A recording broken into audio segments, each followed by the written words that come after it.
안녕하세요. 축진먹입니다. 레알 마드리드와 아틀레티코 마드리드의 챔스 16강전. 레알 마드리드가 기분 좋은 승리를 만들었습니다. 과연 경기는 어땠는지 알아보도록 하겠습니다. 먼저 레알의 선발 라인업에서는 주목할 부분이 두 가지 있습니다. 첫 번째는 바스케스가 있음에도 불구하고 발베르데를 우풀백으로 기용했다는 거고요. 두 번째는 벨링엄, 세바요스가 없다 보니 일단 카마빈가, 추아메니의 투미드를 구성하고 비니시우스, 음바페, 호드리구, 브라임 사실상 4명의 공격수를 가동했습니다. 레알이 수비적인 밸런스를 어떻게 챙기느냐가 중요한 라인업이었죠. AT 마드리드의 선발 라인업입니다. 기존에 리그에서 가장 많이 쓰는 선발 라인업이라고 볼 수 있겠고요. 센터백에는 일단 르노르망이 쉬고 랑글레와 호세 히메네즈가 선발 듀오를 이뤘습니다. 오늘 경기는 일단 전반 극초반에 균형이 깨지면서 시작했습니다. 카마빈가가 호드리구 쪽으로 한 번에 전환하는 듯한 모션을 취하니까 하비갈란이 수비 덩어리에서 혼자 떨어져 나와서 호드리구 쪽으로 붙거든요. 근데 카마빈가의 킥은 발베르데를 향했죠. 그렇게 갈란이 대형을 이탈하다 보니 수비 본대와 갈란 사이에 큰 공간이 생기고요. 발베르데가 뒷공간 쪽으로 환상적인 전진 패스를 넣어줍니다. 그런데 이 패스가 들어가는 시점에서 호드리구는 몸이 이미 골대 쪽을 향해 있죠. 먼저 스타트를 끊었고요. 갈란은 몸을 돌린 뒤에 스타트를 해야 되기 때문에 속도 싸움에서 불리한 상황이었습니다. 그리고 호드리구가 그 공을 잡고 안쪽으로 들어오면서 환상적인 왼발 슈팅. 사실 수비 입장에서는 그래도 최대한 약발 쪽 각으로 유도를 했는데 여기서는 호드리구의 개인 능력이 너무 좋았습니다. 이렇게 1대0으로 균형이 깨지면서 게임이 시작하게 됩니다. 그리고 레알 마드리드는 한 골이 들어간 이후에는 경기를 무리해서 운영하지 않습니다. 지금도 호드리구, 음바페 이렇게 두 명을 이용해서 공격을 한번 해보려고 했고요. 이렇게 가운데 공간에 호드리구만 남을 만큼 기본적인 수비 숫자는 유지한 채 공격을 했습니다.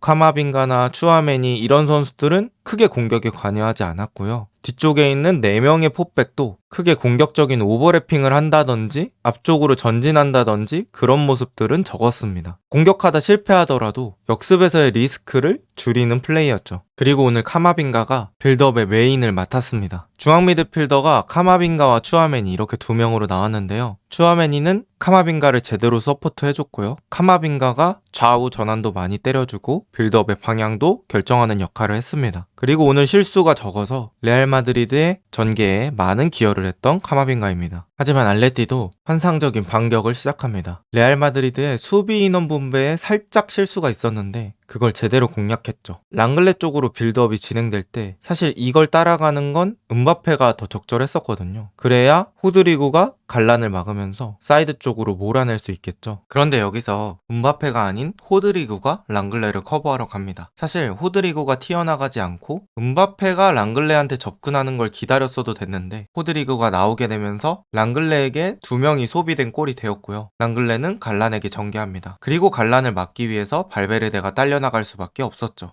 그러면서 레알 마드리드의 오른쪽 뒷공간이 아주 크게 발생하게 됩니다. 그리고 거기서 훌리안 알바레즈가 성실하게 그 뒷공간 쪽으로 움직여줍니다. 그리고 갈란이 패스. 그런데 이 뒷공간으로 움직이는 과정에서 중앙 미드필더인 카마빈가가 같이 딸려 나오거든요. 이게 꽤나 의미가 있는 게 뭐냐면 포백 바로 앞에 있는 중앙 미드필더를 사이드로 끌어냈다는 건 포백 앞을 보호해줄 선수가 줄어든다는 의미가 됩니다. 그리고 여기서 갈란이 쉬지 않으면서 알바레즈에게 공간을 만들어주는데요. 갈란이 하프 스페이스로 뛰니까 발베르데는 갈란을 따라갈 수밖에 없습니다. 그리고 알바레즈가 가운데 쪽 공간이 생기고 여기서 카마빈가 상대로 1대1을 승리하게 됩니다. 그리고 알바레즈는 갈란이 만들어준 공간을 이용해서 멋진 가마차기를 성공하죠. 일단 이 슈팅 퀄리티 자체가 너무 좋았습니다. 쿠르투아가 아예 손을 댈 수 없는 환상적인 각도로 공이 들어가 버립니다. 그런데 여기서 추아메니의 위치를 보면 추아메니가 알바레즈 쪽으로 커버를 가기가 애매했습니다. 추아메니가 커버를 간다면 리누가 완전히 프리하게 되는 상황이 되거든요. 그래서 추아메니는 리누를 견제하기 위해 자리를 지켰고 최후방 수비를 보호해줄 선수가 없어지게 된 거죠. 그러다 보니까 알바레즈에게 슈팅각이 나왔습니다. 이 장면에서 음바페와 호드리구 사이에 수비 인원 분배 미스로 스노우볼이 계속 굴러갔고요. 알바레즈가 중앙 미드필더 중에 한 명인 카마빈가를 사이드로 끌어냈던 게 상당히 유효했던 것 같습니다. 이렇게 양 팀의 실수가 엄청나게 크지는 않았어요. 하지만 이 작은 실수를 하더라도 양 팀의 공격수 퀄리티가 너무 좋기 때문에 이렇게 치명적인 상황이 됩니다. 전반은 1대1로 종료됩니다. 그리고 후반전, 어떻게 보면 아틀레티코 마드리드는 알바레즈가 득점했던 방식과 비슷하게 실점을 하게 되는데요. 수비 인원 분배라는 실수로 단단한 수비벽에 균열이 생깁니다. 맨디가 브라임을 주고 브라임은 사이드 쪽 비니시우스에게 열어줍니다. 그런데 이 순간에 줄리아노는 크게 돌아가는 맨디를 따라가는 게 맞았었다고 생각합니다. 하지만 이 붉은 화살표대로 줄리아노는 움직이지 않았고요. 같이 브라임 쪽을 쫓으면서 브라임에게 수비 2명이 소비됩니다. 그러면서 맨디는 하프 스페이스에서 프리하게 공을 잡을 수 있었고요. 브라임 역시 사이드 쪽으로 뛰어서 맨디에게 공을 받습니다. 줄리아노의 애매한 수비 위치가 레알에게 공간을 허용하게 만들었습니다. 그리고 여기서 한 번 더 줄리아노의 수비력에 아쉬운 부분이 있었는데요. 호세가 일단 자세를 낮추고 브라임이 드리블 칠 방향을 기다리고 있습니다. 그럼 줄리아노가 좀 적극적으로 붙어주면서 브라임을 샌드위치처럼 압박했어야 했는데 줄리아노의 수비가 너무 애매하게 이루어졌습니다. 물론 여기서 브라임이 호세를 제칠 때 환상적인 드리블로 안쪽으로 가져오긴 했지만 줄리아노의 견제가 조금 더 적극적이었다면 상황이 어떻게 됐을지 모르거든요. 하지만 브라임은 이걸 뚫어냈고 많은 알레티 선수들이 있었음에도 불구하고 원더골을 득점시키면서 이 골을 결승골로 만듭니다. 아틀레티코 마드리드는 실점 이후에 크게 3번의 변화를 가져가면서 레알 마드리드를 공략해보려고 했습니다. 갤러거와 몰리나를 투입하면서 요렌테를 중앙 미드필더로 데포를 사이드로 뺐었는데요. 또 중간에는 그리즈만을 빼고 르노르망을 넣으면서 5-4-1 체제로 전환을 했습니다. 그리고 바리오스와 데포를 빼면서 세를로트, 코레아를 투입했고요. 5-2-3 형태로 경기 막판까지 동점골을 노렸습니다. 하지만 레알 마드리드가 후반전에 빌드업 리듬이 살아나고 소유를 상당히 잘하면서 2대1이라는 스코어를 오랫동안 유지할 수 있었고요. 또 워낙 아틀레티코 마드리드를 눌러놓고 플레이하다 보니까 아틀레티코 마드리드 선수들은 레알의 공격을 막기 위해 더 내려앉아서 수비할 수밖에 없었고 이렇게 공을 뺏어서 역습을 나갈 때도 숫자가 너무 부족한 바람에 압박받는 상황에서 부정확한 롱킥이 나오곤 했습니다. 이렇게 경기는 2대1 레알 마드리드의 승리로 종료됩니다. 오늘 경기는 양팀 공격수들의 압도적인 퀄리티를 확인할 수 있었던 경기였고요. 겉으로 보기에는 원더골이다, 확실히 공격수들의 퀄리티가 좋다 라는 게 보일 수도 있겠지만 조금 더 자세히 들여다봤을 때는 양팀의 아주 미세한 실수가 그 원더골의 시작점이었던 것 같습니다. 그리고 보통 이 정도 실수를 한다고 해서 실점까지 이어지지는 않거든요. 그럼에도 이 작은 실수를 파고들 수 있는 공격수들의 퀄리티가 있었던 것 같습니다. 특히나 레알 마드리드는 음바페, 비니시우스 같은 선수들을 견제하게 되면 이렇게 호드리구, 디아즈가 불을 뿜습니다. 그렇다고 해서 호드리구, 디아즈를 먼저 막는 건 또 음바페, 비니시우스에 대한 리스크가 너무 크겠죠. 레알 마드리드는 확실히 공격수의 퀄리티를 효율적으로 이용하는 방법을 알고 있다는 걸 느낀 경기였습니다. 과연 2차전에서는 어떤 경기 양상이 펼쳐질까요? 오늘 영상은 여기까지입니다. 좋은 하루 보내세요.